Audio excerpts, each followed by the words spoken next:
Alright everyone, I got a new lock clamped up in the vise today. I went out on the interweb a couple days ago, actually eBay to be certain, and purchased this Kenaurd lock. And you know, funny enough, a couple days later Bosnia and Bill posted a video of the pretty much an identical lock, except for I'm pretty sure this one was actually 5 pins. And the one he showed was 4 pin. So, at least if my memory's serving correctly, then the one he showed was 4 pin. So we're going to try to get into this one today. And we're going to go with this tension bar. I think it'll work quite nicely. And we're going to use this dimple pick here. It's just a regular flag from Southford. And I've rounded this thing off quite a bit, actually. It's kind of hard to see from here, but the sides are a little bit flat, but the corners have all been rounded off quite nicely.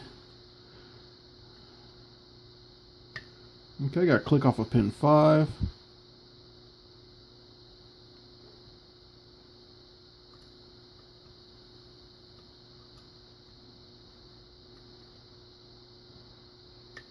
Click off of 4.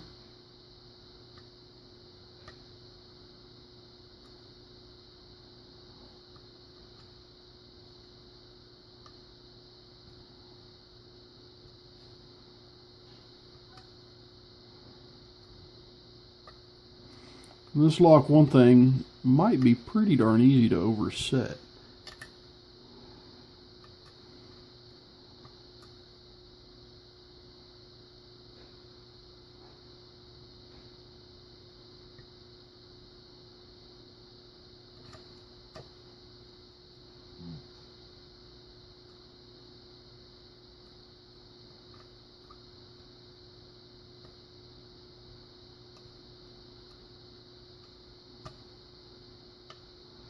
That was pin 3.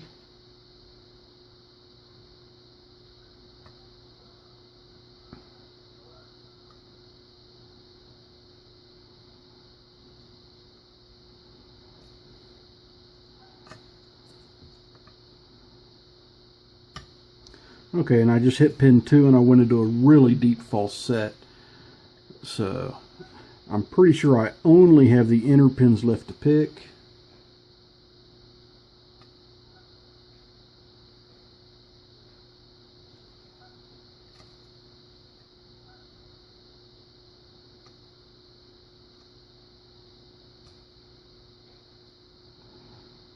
I'm just feeling for a binder with the inner pins now.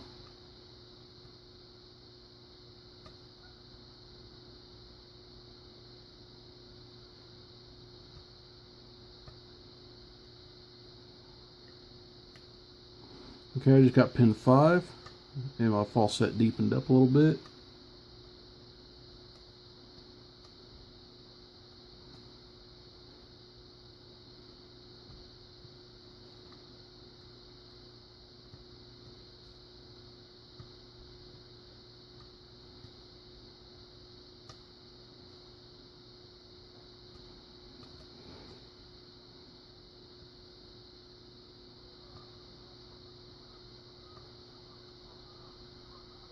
Now the spring tension required on these inner pins isn't much.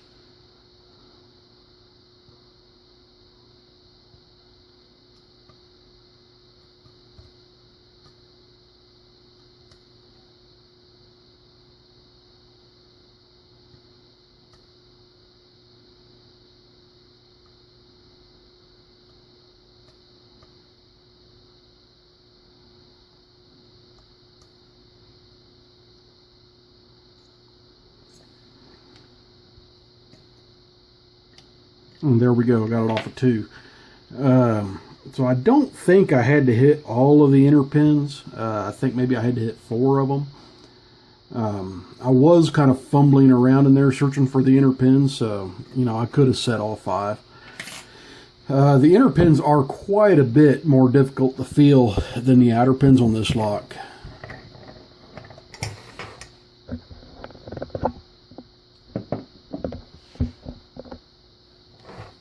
So let's go ahead and Well, I got a key, so let's go ahead and lock it back up.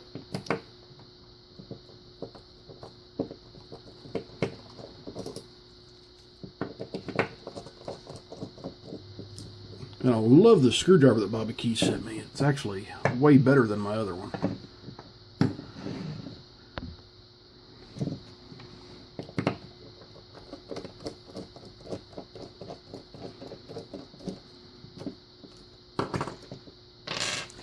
Okay, so in this one, the key doesn't go on past it like the one, the Bosnian Bills video, because it actually does have a stopping pin back here in the back.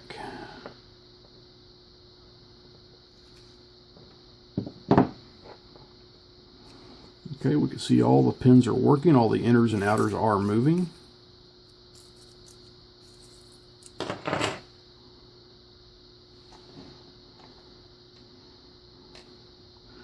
Okay, there's the inner and outer of 1, pin 2, 3, 4, and 5. Let me go ahead and get these arranged for you.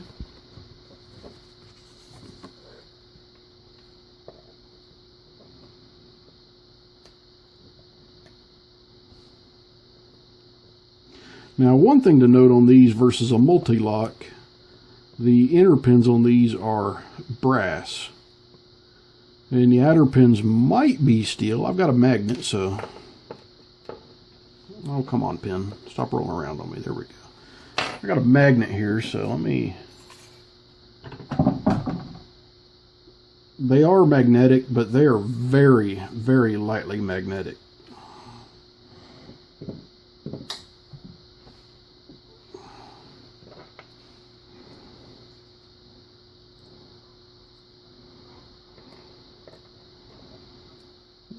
Pin 1,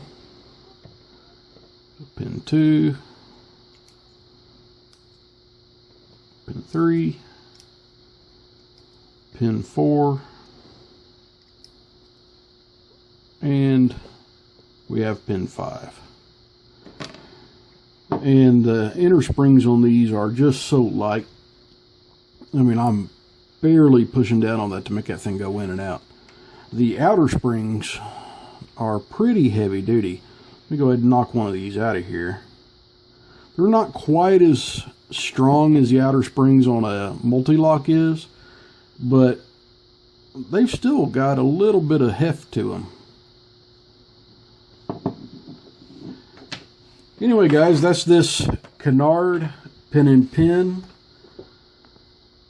kind of a multi-lock style. You know, not bad.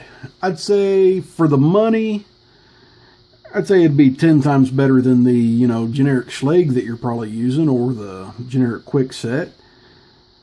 But you know what? I can't say it's bad for the money. Plus, it'll be a decent training lock. And the next time this gets picked, it'll probably be a little bit more difficult, because I think I'm going to try to modify it a little bit. Anyone that wants to get one of these, they're on eBay and they're not too terribly expensive. I paid right around $17.99 for this one, so hey, not too terribly bad. So I'm going to turn this into a challenge lock, and I'm going to send it to Bobby Keys. I think Bobby Keys will appreciate it. Everyone else, please stay safe, don't do anything illegal, and please like and subscribe.